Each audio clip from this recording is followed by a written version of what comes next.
Hello, this is the Captain Paxo, welcoming you back to the channel. If you've been away for a while, I know I have. Finally got back from holiday and really jet lagged and kind of ill. Um, and this is the Paxo's podcast. So, quick channel update before you click off, because this is probably going to be quite a long video. I don't know. I'm in the middle of recording it, obviously. The plan for content on the channel is I'm going to be doing one of these podcasts every month. Planning on releasing it on the last day of every month. Try and keep it consistent so you know when it's going to come out.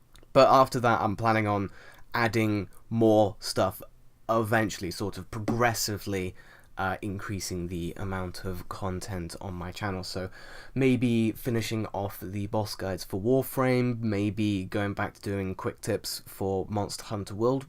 We'll see how things go and how my schedule looks and all that sort of good stuff, and eventually the secret project will be revealed. But again, that's way off. That's probably not even going to be revealed by the end of this year. It's got a long ways to go, and I need to get back onto working on that. So yeah, that's pretty much the channel update. As for Paxo's podcast, the idea is just to talk about what I've done in the past month, whether it be relating to life stuff or what I've been playing.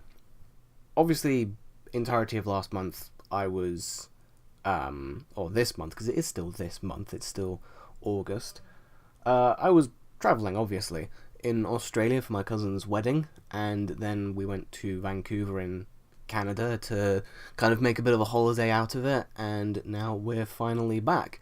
It was good fun, actually. Really enjoyed it, but lots of travelling. It reminds me of why I really don't like travelling. It's the aeroplanes. They're just really, really uncomfortable for me.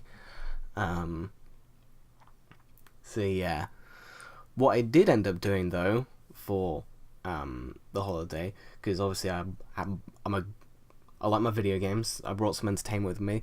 Brought the my 3DS and Monster Hunter Generations, because I'm like, hey, Generations Ultimate is gonna come out, and by the time you're watching this, it is out. But as of recording, still 2 days to go on that. So I've been playing a lot of Generations, and I've really started to get into it. So at the start of the holiday, I was at, in the village quest, I was at 4-star, maybe? And I've now completed every single village quest that I have available to me. So that's all of the 1 through 5-star, and I've completed all of the 6-star that are currently available to me. However, I've still got some to unlock. And then I moved on to the hub quests. So that was really good fun. I finally fought Tigrax. I've been wanting to fight Tigrax for a really long time. And now I finally fought him, and I absolutely loved him. Same for Zinogre, same for Nagakuga and the Fated Four. Oh, there's so many good monsters in Generations. So many goddamn good monsters. World, there are some comparable monsters, like Odogaron, Volhazak, that sort of stuff. But Generations just has such a massive roster of absolutely incredible monsters. It's very difficult to actually recommend World over Generations Ultimate if you have both consoles, or that you could buy World or you could buy Generations Ultimate. It's so difficult to recommend World, even though Generations Ultimate is technically older than World. I say technically because Double Cross has been out for a while, and Generations Ultimate is pretty much just a localization of that. But there's something really nice about the archaic systems in place for Generations Ultimate, like the way that your character moves and kind of angles themselves, and the item eating animation where you do the Superman flex. There's something really charming and really nice about that. Me personally, I prefer the old system. I'm not a huge fan of being able to move whilst healing, because I feel like it's kind of cheesy, because in World you can be full sprint whilst you're chugging a potion and move out of the way of pretty much most attacks You know, Kushal Daora decides to do like the super blast, like wind blast. You can just run whilst you're drinking a potion and it won't hit you. If you try that same shit in Generations, you're gonna get blasted because you got a super long animation. It takes like 3 seconds, but it does heal you all in one go. But that animation goes for everything. There's not like a drinking a potion and eating a pill and all that. It's all the same animation, you know. So it depends on what you prefer, but I genuinely prefer Generations. But it was definitely weird to, you know, have all of these new mechanics and weapon moves in Worlds, such as like the foresight slash, the shoulder bash, and the backstep follow up on the sword and shield.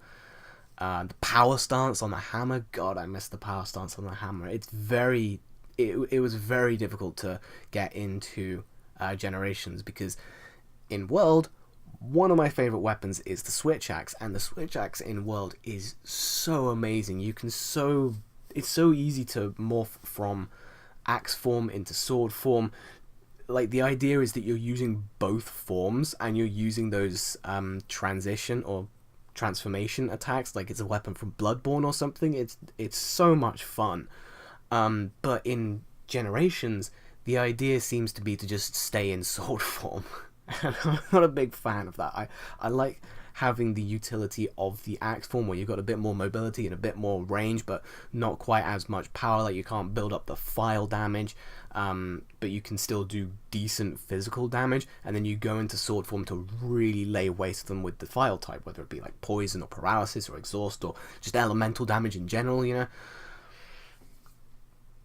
Doesn't really happen in Generations. You just focus on sword form. There are a lot of hunter arts that keep you in sword form and boost sword form. There's nothing, or it doesn't seem to be anything, to really boost axe form, and that makes me really, really sad. And also, in World, you can use a transformation attack from any attack, near enough any attack that the switch axe has. You can just hit R2 and you'll do a transformation attack. You can even do a transformation attack from a transformation attack.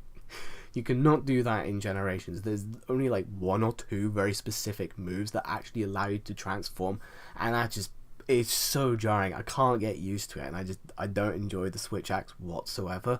So that was quite frustrating to kind of get used to and go, you know what, maybe switch axe isn't for me. But the sword and shield, oh my god, the sword and shield is still amazing. I mean, it didn't really get much new in World. It got like an infinite combo where you can just keep mashing triangle and changing the direction, and you'll, you know, keep attacking. And then it got the follow-up from the backstep, where when you landed the fully charged backstep, you would launch yourself into the air and be able to do a slam attack that could mount the monster or KO, you know, all that sort of good stuff. Those 2 things don't exist in Generations, but with the styles, the hunter styles, is that what they are? Yeah.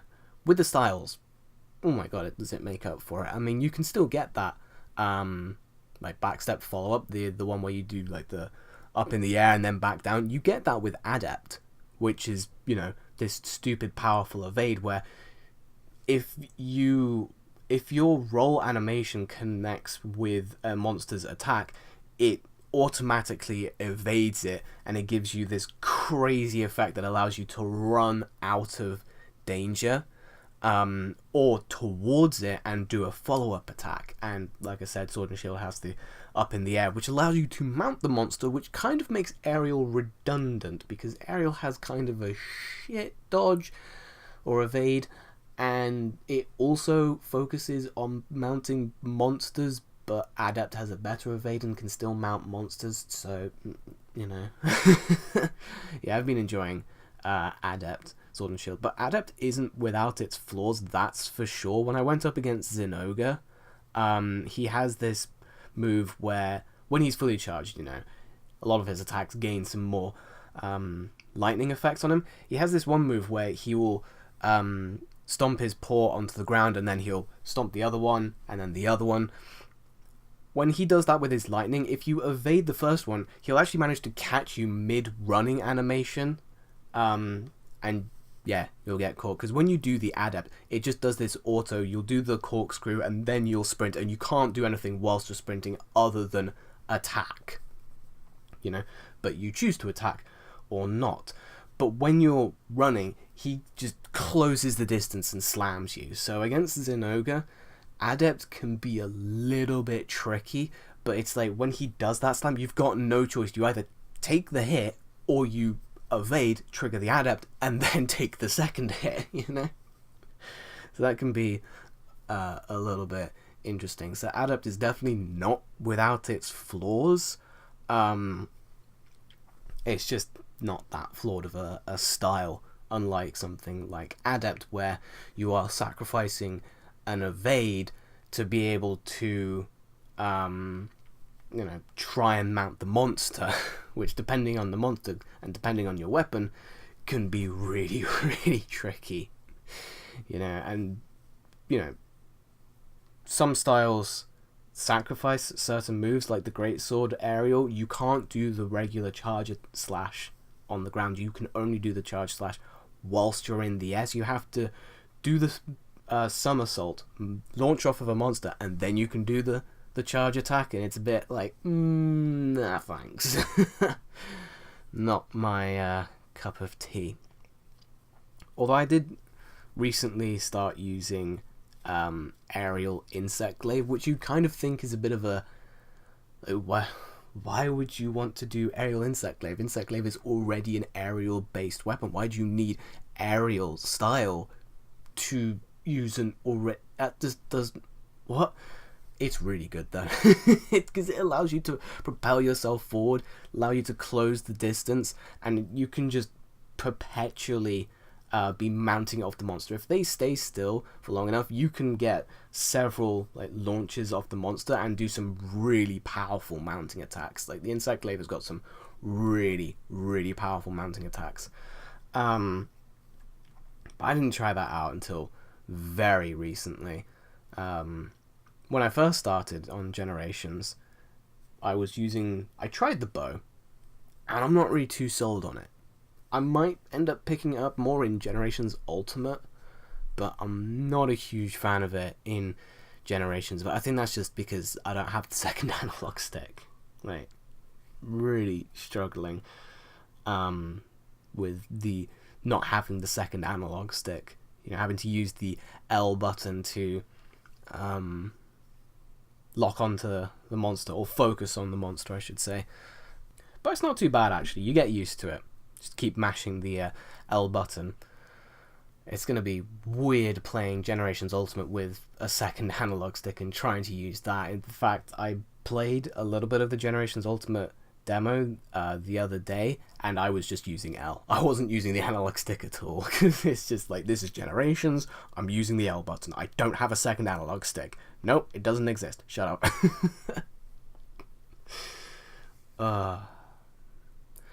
But anyway, Generations. I was thinking, maybe I won't play the Generations Ultimate demo because I've got Generations and I kind of want to progress through that to make it a little bit easier to transition into Generations Ultimate, make it something a little bit closer to G rank to actually be able to, do the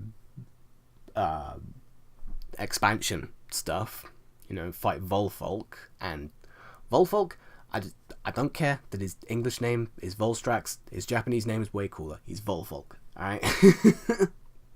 But with the Generations Ultimate demo, I haven't fought Volfolk yet. I tried out Valor Greatsword.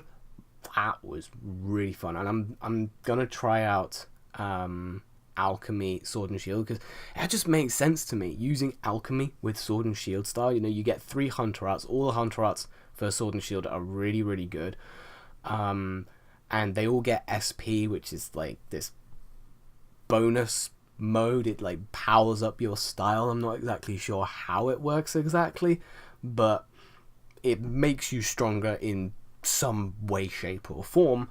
But you also get access to the alchemy barrel, which just gives you loads of items, and with the sword and shield, being able to use items whilst having your weapon drawn is such a boon in Generations.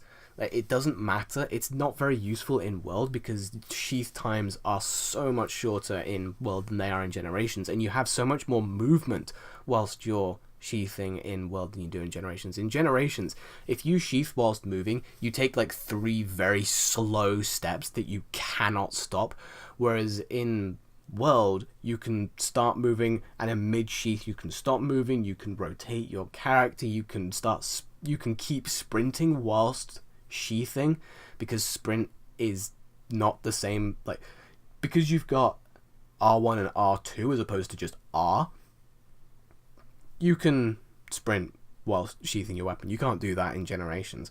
So a combination of, you know, sheathing being really slow and kind of clunky, but clunky in a good way, hard to explain, and, you know, healing being very slow, being able to use items without having to sheath your weapon is such a godsend in Generations. So I'm just thinking, you know, that capability with the alchemy barrel, 3 amazing hunter arts, and, you know, the best weapon in the game.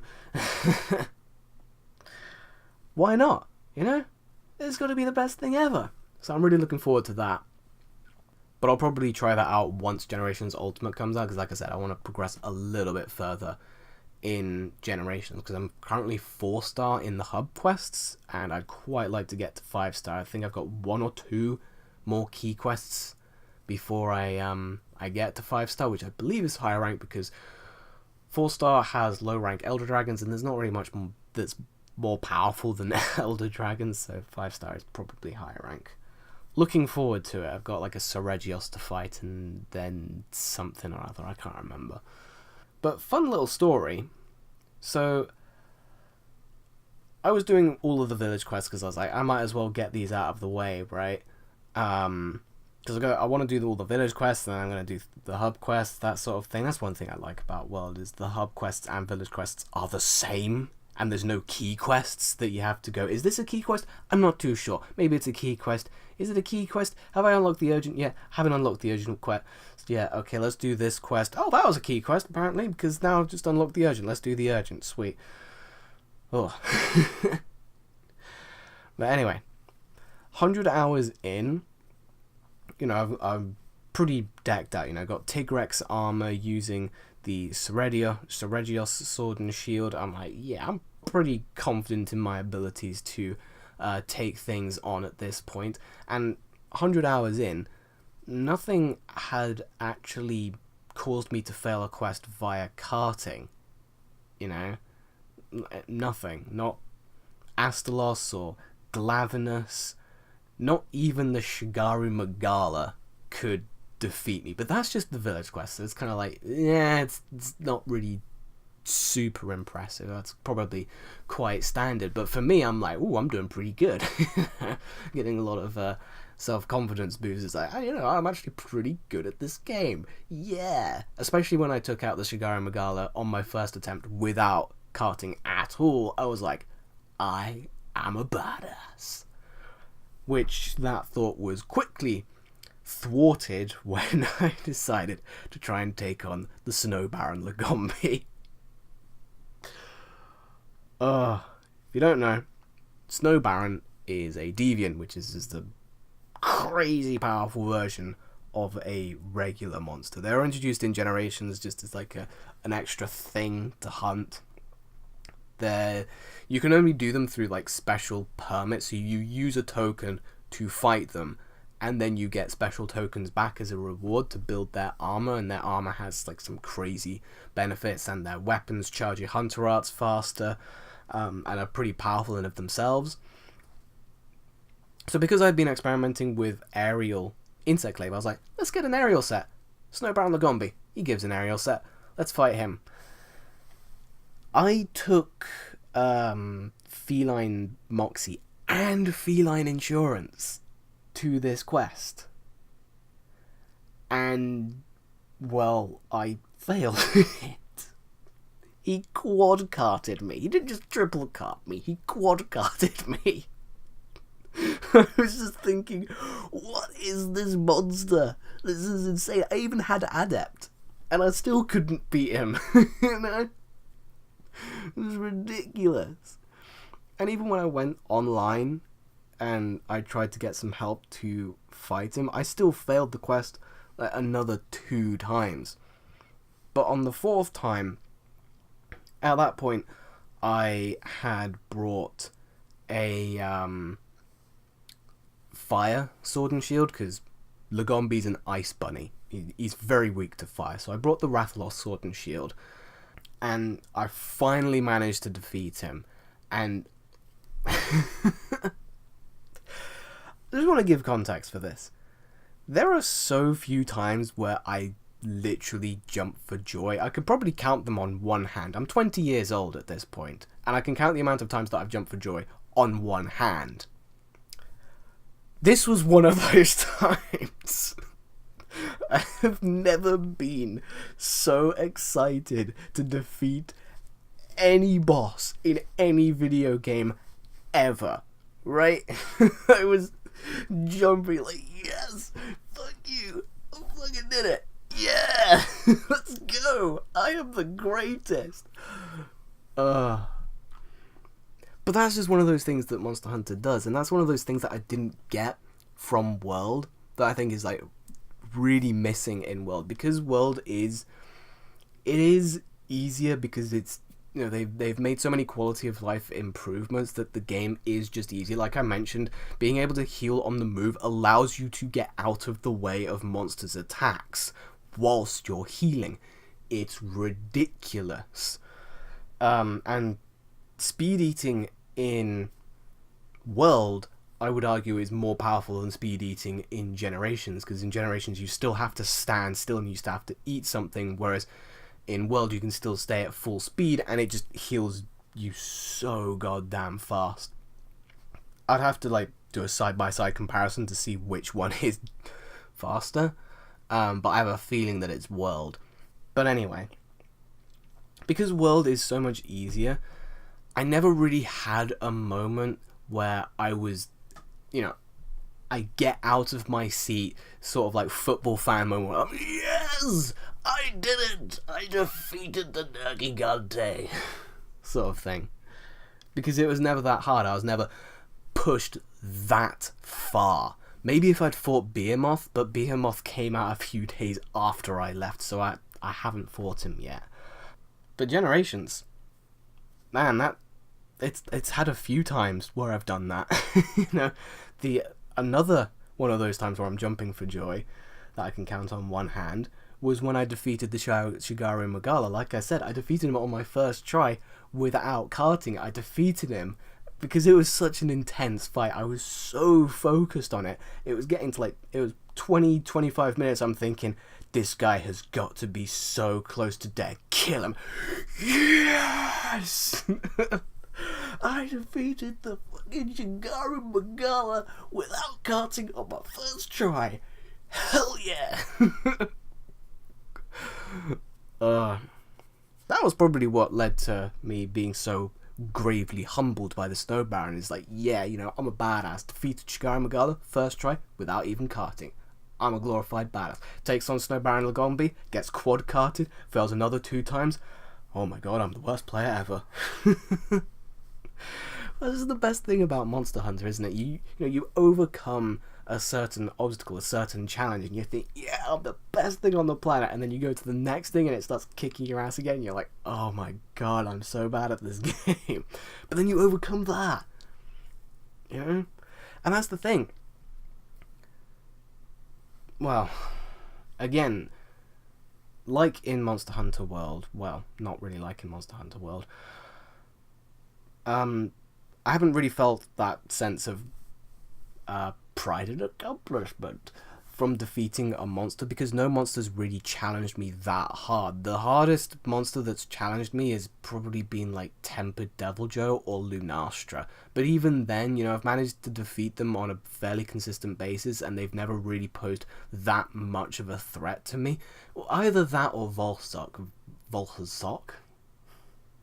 Apparently he likes socks. Volhazak really kicked my ass when I first started fighting him, but now that I'm used to him, I don't know.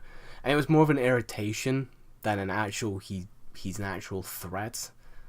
I did not like Volhazak for quite some time, but now he's kind of cool. He's kind of up there as one of my favorite Elder Dragons, you know.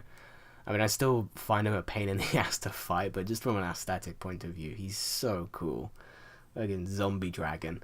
But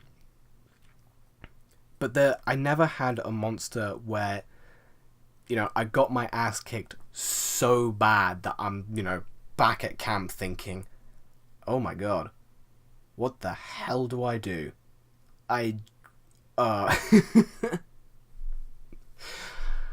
Oh dear lord. Because like I said, Snow Baron's just crazy powerful version of Lagombi, and Lagombi's just he's a trash tier monster. He's like Baroth in World or Duratodus. He's kind of just a low tier monster, like 2-star, 3-star quest. He's not really much of a threat. Freaking Snow Baron, he's on a completely different level.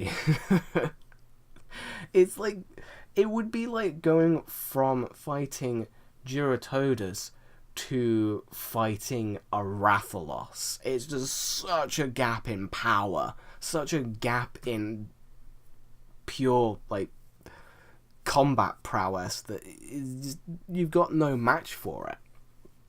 So because of that, Snow Baron Lagombi has now he's now earned a place in my book of very respected monsters.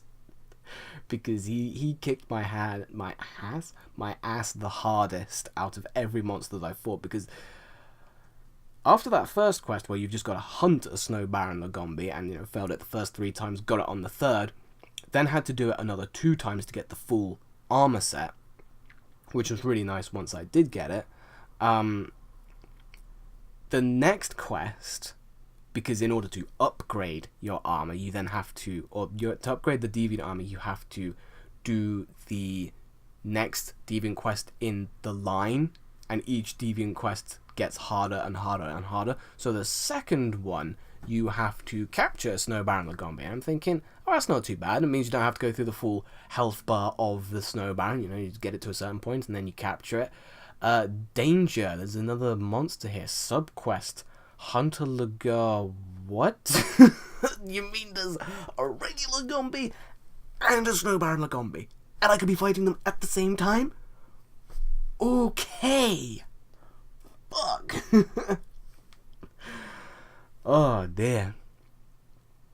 That was pretty intense, but I decided to go with the Snow Baron set because it's like, it's got a lot of ice defense, and at that point it's my armor that has the most amount of physical defense. But because it's an aerial set, I went with aerial insect glaive, and I'm not very good at dodging attacks with aerial. Like I said before, aerial's not got a particularly good evade. So I tried this capture quest, and my initial thought was, if I just leave the regular Lagombi alone and I focus on the Snow Baron, I should be able to get him down before the regular Lagombi becomes too much of a pain in the ass. That was not the right strategy to take. There were so many times where the regular and the Snow Baron were fucking double teaming me, and because I don't have the second analog stick, I can't keep track of both of them. I keep having to select one to lock onto, hit the L button, and I'm like, where is he? He's right behind me. He's charging right at me. And then, where's the Snow Baron? Oh my god, he's picked up the giant snowball. Ah! It's just one thing after another after another. And because that quest, you fight him in the Arctic Ridge, which there are only 3 zones where the Snow Baron or the Lagombi can go to, you know? So it's got a very small rotation of zones that it goes to. So there's a very high likelihood that you will be fighting both of them at the same time. Ooh. Again, failed that quest really badly. Then I had to go online to try it with other people, see if we couldn't do it. And again, I was thinking the strat was, let's just focus on the Snow Baron I don't really want to waste time on the Lagombi when the Lagombi probably isn't going to bother me too bad. I didn't learn my lesson the first time, but I learned it the second time. We failed that quest, so we tried it again, and I'm like, I'm going to focus on the regular Lagombi, hopefully keep it distracted for long enough so that my teammates can, you know, work on the Snow Baron and work that down.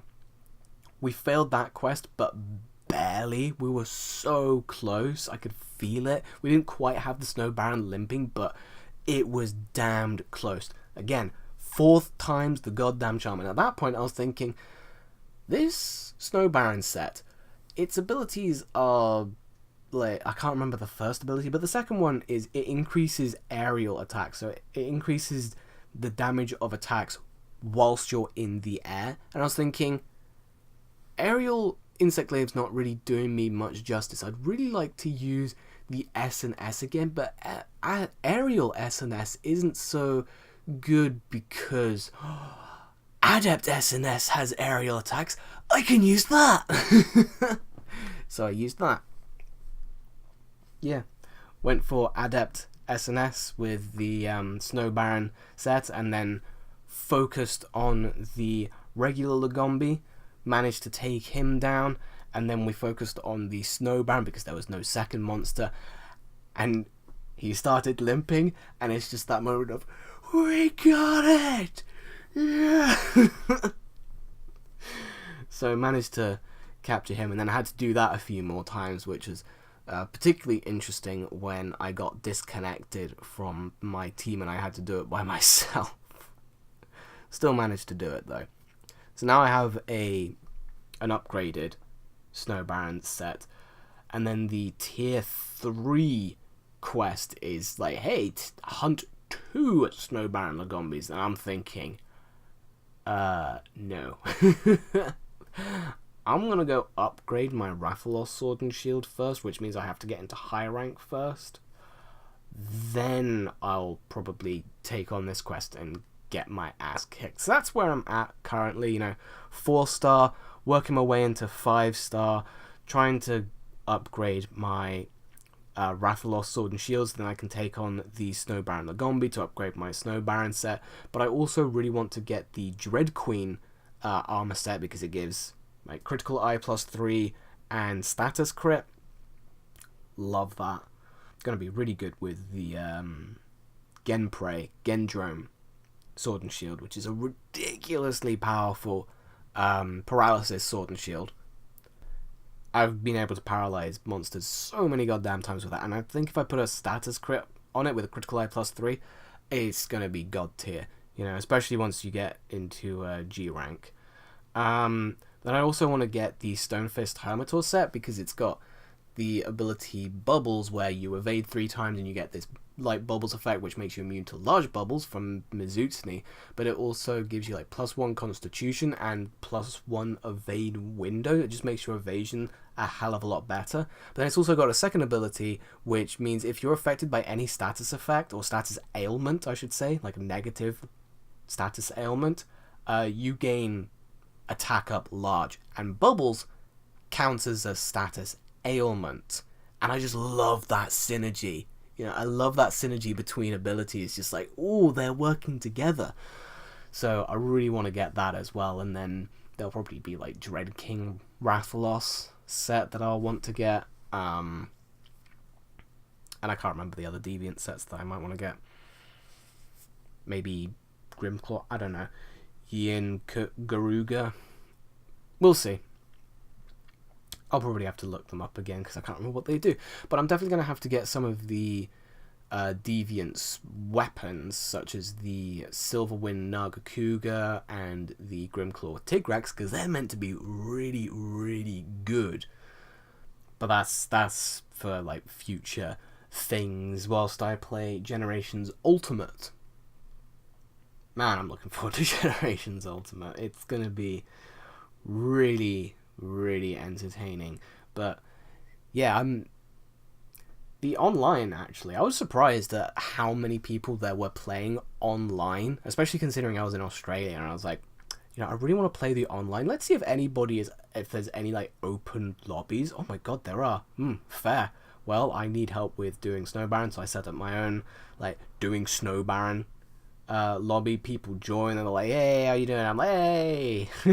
People are just really friendly. You don't get that in World at all. That's one of the things that I really like about Generations, is the hubs are just 4 players, which makes it so much more intimate, because you're all there trying to do the same quest, as opposed to, you know, Timmy level 300 is off soloing Nergigante, and then, you know, Johnny level 47 is, you know, farming an Odo Garon by himself. For some reason, he set the quest to just 1 player, even though he's in a lobby of, you know, 10 other players. He's like, no, I want to play by myself, which just completely defeats the whole purpose of actually, you know, being in a lobby with other people.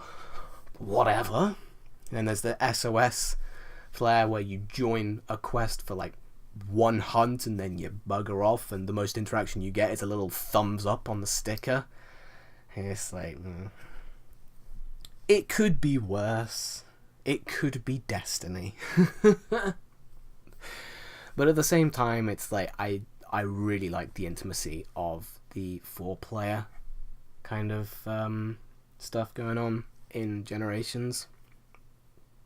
But that's what I did in Australia. Once I got to Canada, I started watching some Warframe videos on YouTube, and I just started getting the edge. I was like, I want to play Warframe so bad. It's that sensation of like, you want to do something but you can't, and it's just like, I want to play Warframe, but I'm in Canada. I've got no way of playing this video game. Fuck. Oh dear. But now that I'm back, I've gotten back into Warframe, and I've gotten back into it hard. But on my PC account, it's so much more organized. The inventory is so much better. I'm not making as many mistakes. I've actually got platinum that I can spend if I want to, but I'm holding off on it for a rainy day of some sort. And I have been blitzing through content over the past couple of days. You know, when I came back, I was on Uranus going into Neptune. So I did the second dream. I opened up the index in case, for the future credit farming. I opened up some void missions. I got to Pluto. I farmed Equinox. I did the what's it called? Opened up Sedna. Opened up Eris. Did Patient Zero. Did Silver Grove. I did Octavia's Anthem, which has given me newfound respect for Ordis. Has to be said. Absolutely did not like him before I played Octavia's Anthem, but now that I have, I'm like, you know what, Ordis, you're pretty cool. I did the War Within,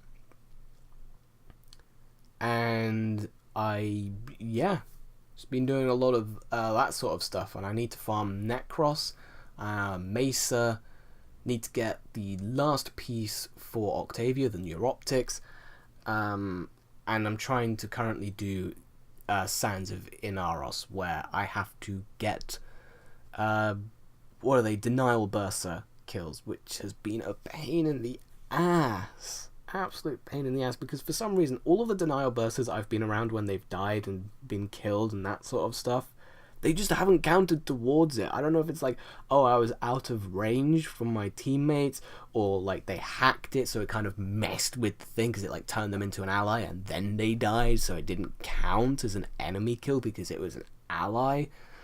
And then I accidentally unequipped it because I did a different quest, and then I forgot to re-equip it when I killed another Denial Burster, and it's been an absolute pain in the ass, because it's not just Bursters in general. No, it's the Denial Burster. You can't do Drover or Isolator or anything else. It has to be Denial. And it's like, that's a pain.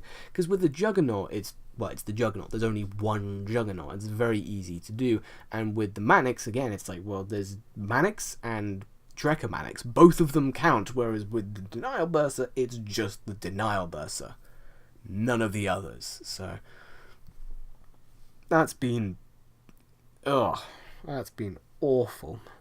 What else has been awful has been the damn flower picking in the Silver Grove for titanium. It's just like, I don't want to spend hours fucking scanning plants. God. And just trying to get the right time of day on Earth was a pain in the ass. It took me a really long time to figure out that it is actually like day-night cycle based, like it is on Caesars, but there seems to be a little bit of a delay on the rest of the missions. Like the time of day changes in Cetus first, and then the other nodes change their time of day like a couple minutes later. But that was really frustrating. That took about 4 hours to do because I just couldn't figure it out. But also some of the plants on the other planets, like the frost leaf and that sort of stuff, it doesn't necessarily spawn. It seems to only spawn on certain nodes, so that was another pain in the ass as well. But it's out of the way now. Don't have to fucking worry about it. Oh god. But yeah, I managed to do the War Within, which obviously gives you a rifle riven mod, which, you know, challenge was, what was it? Catch a fish, mine a metal, and kill an enemy that hasn't detected you, all within 30 seconds. That was pretty easy. I just went into the plains of Eidolon, turned left, there's a pond there, you can catch a fish, there's a metal node right there, and there's a bunch of enemies, and that was really easy. So I unveil it, and it's for the Zenith, which is the 500-day login reward, of which I am at 82. You might be thinking, well, just sell the Zenith River mod. And I'm thinking, I want to try the Zenith, and then I want to decide if I'm going to keep this Riven. And you might be thinking, oh, but the Zenith's kind of not great, it's kind of trash. To which my response is, most of my favourite weapons are trash. Because I like the underrated stuff, I like figuring out, like, I like looking at what's not used all that often, or it's not necessarily like looking at stuff that's not used. I just gravitate towards this. I gravitate towards stuff that just tends to not be used. I don't do it intentionally. I just sort of go, ooh, Carrick Wraith. Ooh, that is really nice. Ooh, Gorgon Wraith. Oh, yeah, I like that. Ooh, Hystrix. Ooh, that's really nice. Ooh, Caust Assist. Hell yeah, let's use Caust Assist. Nyx? Oh, hell yeah, let's go Nyx. Sweet. Let's do this. It just sort of happens, you know. So, oh, that was very frustrating. It was like, oh, sweet, first rifle rivet. Oh, sweet. So there's nothing I can do about it other than waiting for like 420 days. Oh, God. I'm hoping the login reward changes are going to go through at some point in the next couple of months, because then I can actually, you know, go, hey, do you want the Zenith Star, or this other thing? And I'm like, Zenith. I want it. Don't care that it's trash. I've got a ribbon for it, and I'm gonna fucking use it. Ugh. God damn it. It had to be the Zenith. Still, it's better than, like, the Death Machine rifle or something like that. You know, that's just completely worthless. That's just, like, I can't even sell this. Who wants a Death Machine rifle riven? I mean, what am I going to be able to sell this for? Like 3 platinum? Fuck. I can't remember what my first riven on PS4 was. But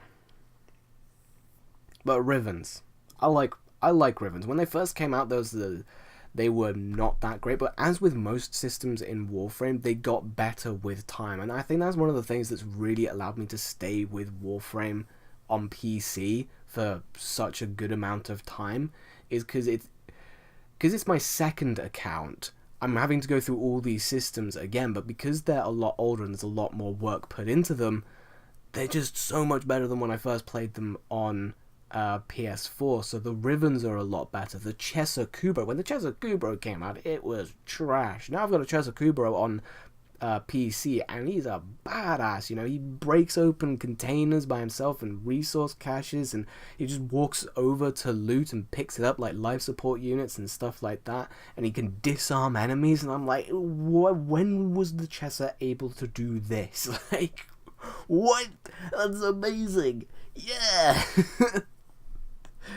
I was very uncreative with his name though. Yeah, Chester. It's like, what are you gonna do? I can't name him Priscilla. He's a male. But also with like the Rivens and Kuva, that's a lot easier to do. Focus farming is a hell of a lot easier to do now.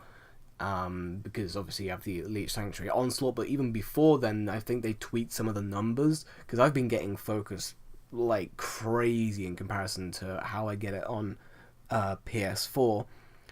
And just a bunch of other small little tweaks here and there that I go, you know what, that's a really welcome change, and it makes grinding this one particular thing so much easier. Like the drop chances for certain items, for certain like Warframes, is a lot nicer, because like when it first came out, I suppose they wanted to make it harder to get the Warframe, so you don't just burn through it in like half an hour. But then over time they kind of make it a little bit easier, because maybe they pushed it a little bit too far and they want to bring it back just a little bit. And he's been out for a while, so maybe it's okay to, you know, make it a little bit easier to farm, sort of thing. One thing that has been quite difficult though is like getting back into the whole like former thing, because my weapons are not the best. I'm using like a Gorgon Wraith, twin Grakatas, and my melee weapons are actually quite good, because I got the Broken Scepter and War, which is really, really nice. But secondaries, the best I've got is the twin Grakatas, which they are good, but I don't have the mods to make them amazing, you know. I want a good status secondary, I just don't have that. I have the Akjagara, which have like 28% status, but they don't have a catalyst, and I don't have any former in them, and it's a pain in the ass. Like all this formering of crap to try and make the build good, make the weapons usable. That's the biggest problem with using weapons that are considered trash, is you have to put a lot of former, you have to put a lot of effort into these weapons to make them good, to make them viable. But Gorgon Wraith, I've made it mostly viable. I mean, I took it to the to a sortie, you know, taking on level 100s, and it performed quite well. Same goes for the Heck, I suppose, and the twin Grakatas, but it's like there's a little bit of wiggle room here, because I don't have all the mods. I need to do more spy missions, more like specific spy missions to get the dual stat mods. I need to farm stuff like Rage and Quick Thinking, and I need to do the Corrupted mods and the Nightmare mods, and then there's the mods on the Plains of Eidolon that I needed to do, and the Primed mods, which are going to be a pain in the ass. And now apparently there's Umbra mods with the Sacrifice, which I haven't done yet, so I need to do the Sacrifice, but I'm not too sure how to trigger that. That's going to be really friggin' interesting to do that, and get Umbra and all that sort of crazy nonsense. Which is honestly why I'm not bothering with Primed Warframes at all. Like, Primed Warframes, I'm like, I don't need it. No, I might farm up a set to be able to sell on Trade Chat, but that's the only purpose it's gonna have. Either that or ducket fodder. I've got too many things to focus on, and I'm going to be putting a lot of former into my regular Warframes. I don't want to have to do that all over again, because I got so many things I want to put former into. I don't want to be spending it on Warframes that I've already put former into, but oh, now it's Prime, so I have to put the former into it again. No, thank you. But yeah, they do have an extra polarity, so it's easier to make builds around them, and yeah, they do have a stat increase, and yes, their fashion is goddamn glorious, but I just don't want to bother because I just don't have the time right now, you know? It's like, oh, so many things to farm and so little time, and that has also been really nice, you know, taking a long break, having all this content getting added to the game. I come back and it's like, there's so many things to do now. Oh my god, I got so many things to do. I'm never gonna run out. This is insane, you know? So if you're getting burnt out on Warframe, I do suggest you take a break for a couple of content updates and then come back and you'll be like, I got so many things to do now, you know? It's ridiculous. But it's good fun, you know? Being able to be like, okay, I got this to do, and I got that to do, and I got all these other things to do. Oh my god, which one do I focus on? Because I still got a lot of Kubro mods to get. Because obviously, you know, I'm liking my Chesa Kubro. I want to make my Chesa Kubro good. I've just set off the blueprint for the Kavat segment upgrade. I want to get a Kavat because that's something I don't have on PS4. And when I do get a Kavat on PC, I can kind of say, I have more reason to play on PC than I do on PS4, because although I'm Master Rank 17 on PS4, there's a lot of things that I don't have, like weapon and Warframe slots, because I'm kind of frivolous with my platinum and I don't really want to buy more, and I'm too lazy to farm up stuff to sell on Trade Chat, which is something I really should do. I really should get back into doing Trade Chat stuff, but like, PC is just so much more organized. I've got I bought a bunch of platinum when I had like a 75% off, and I just bought shit tons of slots, and that's pretty much all I bought, was just shit tons of slots and a couple of deluxe skins, and then I bought some Tenno-Gem because I couldn't help myself. I was like, that looks too good not to buy. But yeah, I'm just keeping the rest of the platinum for a rainy day, but I should get back into doing Trade Chat. But that's something else entirely, isn't it? It's like, oh, that's an end game option right there, because the joke is that Warframe doesn't have an end game, but I think the opposite is true. I think Warframe has a ton of different end games. It's just people don't look at them as end games. You know, I for me, as a Master Rank 10 on PC, who's just finished the War Within, I'm looking at sorties, I'm looking at Eidolon hunting, Elite Sanctuary Onslaught. I've got to level up my syndicates. I got focus farming to do, which is Elite Sanctuary Onslaught essentially. I've got a lot of prime weapons to get. I've got mods to get, weapons, master rank. Fuck, I was thinking about something else. Simaris, that's something else that I'd quite like to finish off. There's some good stuff there, like health conversion. I've still got Warframes to get. And that's ignoring stuff like Fashion Frame, which is a pretty good end game if you ask me. You know, going into the capture and taking some badass screenshots and all that sort of good stuff.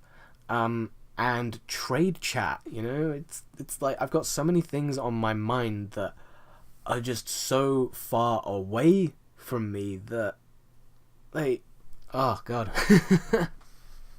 Yeah, you choose your end game in Warframe, as far as I'm concerned. But most people don't tend to see it like that, which is fair enough, because people like to be told this is the end game. You know, this is G rank. This is what you're supposed to be doing for the end game content. These are the raids. These are what you're meant to be doing. But Warframe's a bit different. It's not quite like that. With Monster Hunter, you're kind of doing the same thing over and over and over again. Whereas with Warframe, there are so many different activities and so many different things to farm that yeah. There's a lot of different end games to pursue, which is good. I'm looking forward to getting to any of them, to be honest. I mean, as much as I can do sorties, they're still really difficult for me. I need to form my frames a couple more times, and I need to form some of my weapons a couple of times. But I'm looking forward to getting to a comfortable point where I can take on the stuff. Oh, I gotta farm up Saren as well. That's a frame that I just haven't spent a lot of time with. Saren, really, really like her design. Really like the idea of her abilities, but I just haven't spent a lot of time with her. But, hey, I'm going to be able to do that now because I've got a shit ton of Warframe slots. I don't have to sell a frame to be able to get a frame, which is something I've had to do far too many goddamn times on PS4, where I'm like, I'm not using this frame, I should sell it. And then I get another frame, you know. And clans. Oh, fuck. I'm not a part of a clan yet. I was thinking of creating my own clan for me and my friends. But that means, like, starting a clan again and having to build all the rooms and having to do all the research, of which I'll probably end up doing myself because that's just the sort of player that I am. And oh boy. And then get some of the the warframes, the weapons. Well, the most important thing would be the dragon keys, I suppose. Get that so I can get the corrupted mods, because I like my corrupted mods. I mean, what is it? My favourite corrupted mod is the one that increases your critical chance but decreases your fire rate, because it just makes your weapon much more ammo efficient if it's a crit weapon like the Soma or the Grakata or what have you, you know, because you're dealing more damage per magazine on average. It's just that your fire rate slow down a little bit, but then slowing down your fire rate can make it a little bit more manageable sometimes, you know. Sometimes your fire rate is just a little bit too much, you know, and something like the Hystrix, especially with Lethal Torrent on there, you're reloading, you spend more time reloading than you do firing your weapon, and that was one of the biggest problems I had with the Piranha. As much as I loved the Piranha, you just spent more time reloading than you did firing. Even if you did have that mod on that decreased your fire rate, you would... how should I put it? It has like a fire rate of 4 or something, magazine of 8, so you empty your magazine in 2 seconds, and then it's got a 2-second reload. And even if you have the negative fire rate, if you have Lethal Torrent on as well, you actually get an increase to your fire rate. So you're unloading your magazine in less than 2 seconds, and then you spend 2 seconds reloading. You're spending more time reloading than you are shooting. It's a pain, but I love the weapon anyway. So I'm very happy that it's now got a prime, and I'm going to have to go farm it because it's badass. And it has like the ghost gun sort of thing that just looks insane. I mean, just looking at the stats of it, it's gotten rid of all of the problems that the regular Piranha has, you know. It's gotten more critical chance, it got a much bigger magazine, an extra 4 rounds, it got a shortened reload, and of course I think it got a bit more damage, I can't quite remember, but then it gets the Akimbo version as well, and it's just like, that's just insane. You know, the Piranha was a pretty decent weapon to begin with, but now they've, you know, given the Prime version just absolutely insane stats, so I'm going to have to farm that. But then I've also got other Primes that I'm trying to farm, like the Burston and the Bratton. I really want my Bratton back, I love my Bratton Prime. Oh, that thing's a status king. That's like my most used weapon on PS4. That's not true, it's the Soma. The Soma I just used for like 2 years straight. Most used weapon on PC, that's got to be the Gorgon Wraith. I just can't stop using it. It's such a goddamn good gun. I mean, it's not. It's kind of trash when you compare it to like the Tenora and the Soma Prime and a lot of other weapons that are just really, really powerful. But I really like the the Gorgon Wraith. I don't know what it is. I really like it. So I'm going to keep using it, and I'm going to hopefully get a Riven mod for it someday. That is the hope. I'm not too sure how I'm going to go about doing Riven mods. I'm thinking the smart thing would be to get Rivens, keep them veiled, sell them off as veiled for like 20, 40 plat, or however much it's worth these days. And then buy trash Rivens for the weapons that you want, because there's so many goddamn Rivens out there, potential Riven mods out there, that it's going to be really difficult to get a Riven mod for a weapon that you want. Like the first Riven that I got for the Zenith. That's a weapon that I don't have, and if DE don't change or weren't going to change the login reward, I wouldn't have gotten it for another 400 days.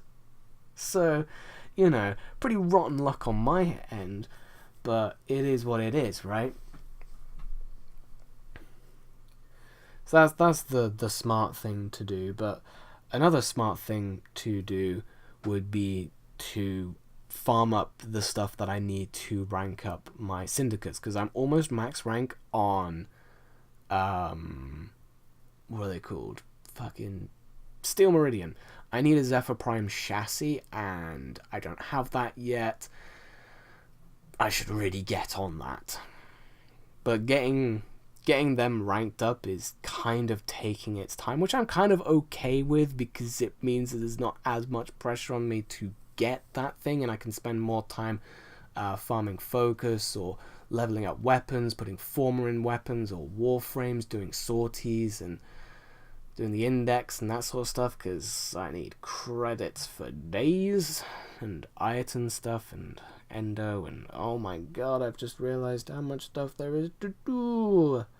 But that's the good thing about Warframe, isn't it? You know, you can spend so much goddamn time in Warframe, and there's always something else to do, especially if you're starting out now. Like, if you're starting out now, you have a game that has like about as much content in it as your standard Mass Effect game. It's just, there's so much to do, you know? Or Skyrim, maybe, I don't know. There's so much goddamn crap to do. In a good way. You know, it keeps you busy, keeps you occupied, keeps you looking towards the next thing to do, sort of thing. But anyway, I've been rambling on for about an hour now. It's probably not going to be an hour. I'm going to cut it down because there's some spaces and coughs that I need to edit out, because you don't want to hear me cough. So yeah, I'm going to leave this installment of Paxo's podcast, as I'm calling it, and I will catch you next time. Thank you for watching, is what I should have said first. I'm ill, I'm jet lagged. Give me a break. I'll catch you next time.